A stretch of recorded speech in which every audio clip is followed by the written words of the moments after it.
Channel education point. मैं हूँ आपकी दोस्त सपना। दोस्तों, आज हम जो टॉपिक कवर करने वाले हैं इकोनॉमिक का, that is a producer equilibrium. So आप लोगों को याद होगा कि मैंने बताया था कि अगर हम प्रोड्यूसर इक्विलिब्रियम को पढ़ेंगे तो उससे पहले हमें क्या चीज़ क्लियर होनी चाहिए, रेवेन्यू और कॉस्ट का चैप्टर हमें कवर होना चाहिए, क्लियर होना चाहिए। क्यों? क्योंकि उसके जो कॉन्सेप्ट है वो यूज़ होने वाले थे प्रोड्यूसर इक्विलिब्रियम में। अगर वो आपको पॉइंट्स कवर होंगे, क्लियर होंगे, तो आप इसको इजीली समझ सकते हो कि क्या होती है मार्जिनल, क्या होती है टोटल, क्या होता है कॉस्ट, मार्जिनल कॉस्ट क्या होती है। सो आप इजीली इसके सारे कॉन्सेप्ट को समझ सकते हो, आप इजीली इसको समझ जाओगे। अगर आपको पिछला ही कवर नहीं होगा तो आप इसको भी कवर नहीं कर पाओगे। सो उसके लिए हम पिछला थोड़ा सा ओवरव्यू लेते हैं। सो रेवेन्यू में क्या होता है, रेवेन्यू में क्या था कि जो भी प्रोड्यूसर है वो क्या करना चाहता है, मैक्सिमम प्रॉफिट अर्न करना चाहता है। वो अपनी जो प्रोड्यूस कर रहा है सर्विसेज गुड्स को, उसको वो क्या करता है, सेल करता है, देन उसको क्या मिलती है, इनकम मिलती है। राइट। सो इसी को हमने रेवेन्यू बोला था। बेसिकली जो इनकम होती है that is called the revenue. Right. So जो कॉस्ट है वो क्या थी कि जितना भी प्रोड्यूसर ने प्रोडक्शन के लिए अपना जो इन्वेस्ट किया है उस पर कितनी कॉस्ट आई है, उसने कितने प्रोडक्शन पे, यानी कि कॉस्ट ऑफ प्रोडक्शन उसकी कितनी है, कितनी प्रोडक्शन उसने करने के लिए कितनी कॉस्ट लगाई है, कितनी उसका जो खर्चा है, कितनी लागत आई है। राइट। सो उसको हमने बोला था कॉस्ट। अब इन दोनों चीज़ों में हमने एक चीज़ पढ़ी थी, that is the marginal cost and marginal revenue. Right. So ये दो पॉइंट हमने कवर किए थे, marginal cost and marginal revenue. Marginal cost क्या था कि जितना हमने पहले कितना इन्वेस्ट किया है, कितनी कॉस्ट लगाई है और अब हमारी कितनी कॉस्ट लगी, इन दोनों का डिफरेंस। राइट। सो उसे हम कैसे करते थे कि T R N minus T R N minus one. So इस तरह से हम निकालते थे कि किस तरह से जो टोटल कॉस्ट है और टोटल कॉस्ट की पहली वैल्यू और सेकंड वैल्यू में कितना डिफरेंस आया है, उसको हम कहते थे मार्जिनल कॉस्ट। और उसी तरह से हम रेवेन्यू निकालते थे। राइट। सो ये दो पॉइंट्स आपको कवर होंगे। इन्हीं पॉइंट्स को आज हम कवर करेंगे प्रोड्यूसर इक्विलिब्रियम में। सो बेसिकली प्रोड्यूसर इक्विलिब्रियम होता क्या है। अब पहले हम बात करेंगे प्रोड्यूसर तो हमें पता है कि जो चीज़ों को प्रोड्यूस कर रहा है, अगर लोगों की डिमांड्स को पूरा करना है तो क्या करते हैं प्रोड्यूसर, क्या करते हैं उनकी गुड्स एंड सर्विसेज को प्रोड्यूस करते हैं ताकि वो लोगों को उन गुड्स एंड सर्विसेज की फैसिलिटीज़ प्रोवाइड कर सकें। सो उसके लिए प्रोड्यूसर कौन हो जाता है, जो कि गुड्स एंड सर्विसेज को प्रोड्यूस कर रहा है। राइट। सो सेकंड हमारे यहाँ पे आ जाता है प्रोड्यूसर इक्विलिब्रियम। सो हमें पता है कि जो भी प्रोड्यूसर है वो मैक्सिमम प्रॉफिट को अर्न करना चाहता है। राइट। जब हमने कॉस्ट की बात की और रेवेन्यू की बात की, उस टाइम पे हमने प्रॉफिट एंड लॉस की बात नहीं की थी। राइट। क्यों? क्योंकि उस टाइम पे हम बात सिर्फ क्या कर रहे थे कि हमारी जो प्रोडक्शन है उस पर कितनी कॉस्ट रही है और उससे जो हमने प्रोडक्ट को जब सेल किया है तो सेलिंग से हमें कितना रेवेन्यू जनरेट हुआ है, कितनी हमें इनकम जो है जनरेट हुई है। राइट। सो उस टाइम पे हम जो है प्रॉफिट एंड लॉस को नहीं डिफाइन कर रहे थे। क्यों? क्योंकि अगर हम प्रॉफिट एंड लॉस को डिफाइन करते तो वो क्या बन जाता, प्रोड्यूसर इक्विलिब्रियम। सो वो हमारी कंडीशन किस पे काम करने वाली थी, प्रोड्यूसर इक्विलिब्रियम पे। सो आज हम बात करेंगे इस पे प्रोड्यूसर इक्विलिब्रियम के बारे में, जिसमें हम आपको बताएंगे कि प्रोड्यूसर को कब प्रॉफिट हो रहा है, कब वो लॉस में जा रहा है। Right. So basically producer equilibrium है क्या। सो प्रोड्यूसर इक्विलिब्रियम क्या होता है, जहाँ पे जो प्रोड्यूसर है वो मैक्सिमम अपने प्रॉफिट को अर्न करता है और मिनिमाइज करता है अपने लॉसेस को। राइट। सो उसको हम बोल देते हैं प्रोड्यूसर इक्विलिब्रियम। अब इसको डिफाइन करने के लिए हम डिटर्मिन करते हैं इनको दो पार्ट्स में।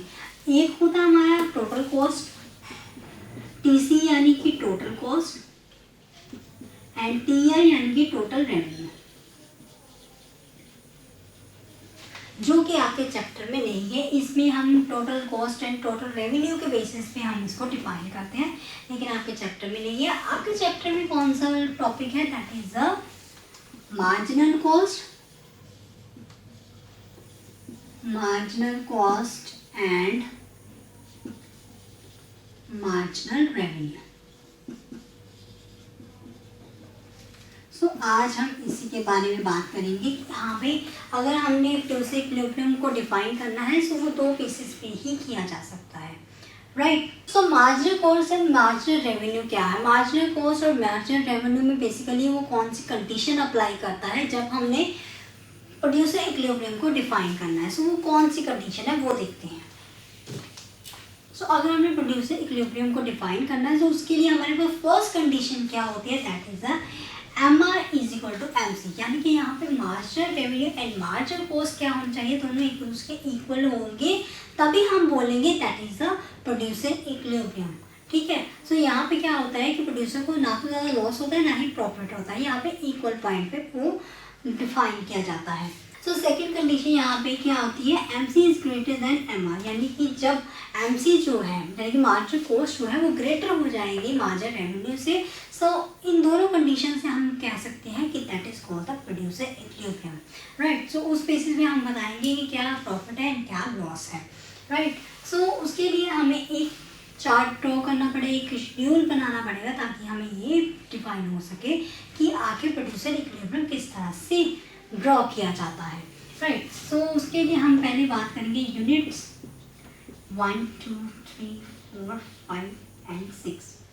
सो अब देखो यहाँ पे क्या है, हमारा टोटल कॉस्ट हमने जब 10 प्रोड्यूस किया था यूनिट, हमने जब हमने 1 यूनिट दी है सो उसका प्राइस है 10, तो हमारी टोटल कॉस्ट कितनी है यहाँ पे 12।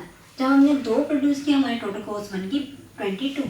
सो हमारा जो टोटल रेवेन्यू है, टोटल रेवेन्यू हम किस तरह से, हमें कितना होंगे 10 इंटू 10 10 10 इंटू 2 20 10 इंटू 3 30। सो इस तरह से हमने निकालते थे टोटल रेवेन्यू। देन अब हम बात करेंगे मार्जिनल रेवेन्यू। मार्जिनल रेवेन्यू हम किस तरह से निकालते थे, इन दोनों में से माइनस करके, राइट। सो ये फिक्स है, कांस्टेंट जा रहे हैं 10 10। ओके, सो उसके बाद हमारे पास आता है MC यानी कि मार्जिनल कॉस्ट। सो उससे पहले हम यहाँ पे 0 अज्यूम करके चलो, सो वो 12 ही आएगा। सो 22 में से 12 को माइनस करेंगे हमारे पास आ जाएगा 10। सो इस तरह से हमने क्या कर दिया, मार्जिनल कॉस्ट को डिफाइन कर दिया। अब जो प्रोड्यूसर इक्विलिब्रियम है वो क्या हमें बेसिकली बता रहा है कि कौन सा ऐसा पॉइंट है जहाँ पर आपका जो है MR और MC इक्वल है। अब हम देखेंगे वो कौन सी लाइन है जहाँ पे हमारा MR और MC जो है इक्वल है। दैट मीन्स वो हमारा है यहाँ पे 1 2 3 4 1 2 3 4। सो ये जो हमारी लाइन्स आ रही है 40 वाली फोर्थ, ये हमारी क्या है, इक्वल पॉइंट है। और इसी के साथ हमारी एक और लाइन आ रही, second one is equal, right. So ये 2 पॉइंट ऐसे हैं जहाँ पर हमारे जो इक्विलिब्रियम पॉइंट है, प्रोड्यूसर इक्विलिब्रियम है, जो कंडीशन हमने अप्लाई किया वो उसको सेटिस्फाई कर रहा है। क्यों कर रहा है, क्योंकि यहाँ पे उसने कहा है MR is equal to the MC। ठीक है। सो MR क्या है, इक्वल टू है MC की। ठीक है। सेकेंडली वो क्या बोलता है, MC is greater than MR। अब देखो क्या MC जो है वो ग्रेटर है MR के, वो हम चेक कर लेते हैं।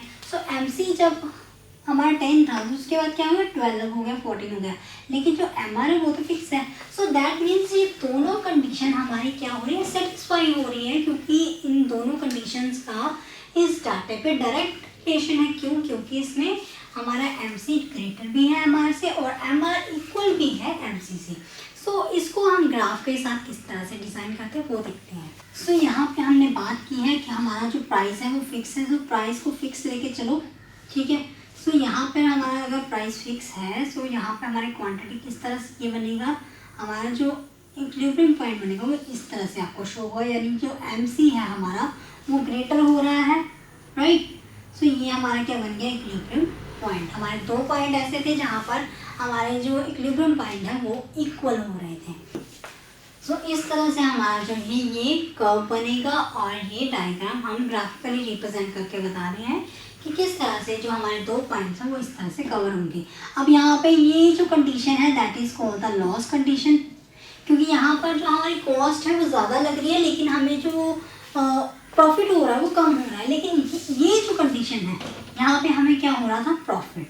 सो इस तरह से हम बता सकते हैं कि यहाँ पे कैसे प्रोड्यूसर को लॉस हो रहा है, किस तरह से प्रॉफिट हो रहा है, किस कंडीशन, किस लाइन पे, किस पॉइंट पे जाके, किस इक्विलिब्रियम पॉइंट के बाद उसको लॉस शुरू होता है और किस इक्विलिब्रियम पॉइंट के बाद उसको प्रॉफिट अर्न शुरू हो जाता है, राइट। सो आई होप आपको इतना क्लियर हो गया हो।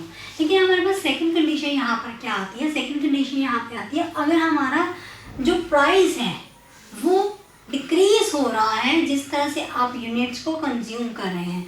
सो उस टाइम पे जो हमारा ग्राफ है वो किस तरह से वर्क करेगा वो भी चलिए देख लेते हैं। तो सेकंड कंडीशन हमारी यहाँ पे क्या बन जाती है कि जब आपका जो प्राइस है वो फॉल हो रहा है यानी कि डिक्रीज हो रहा है।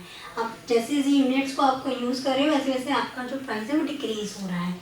सो उस केस में हमारे जो इक्विलिब्रियम पॉइंट बनता है वो इस पॉइंट पे बन रहा है, राइट, 4 और 3 पॉइंट पे।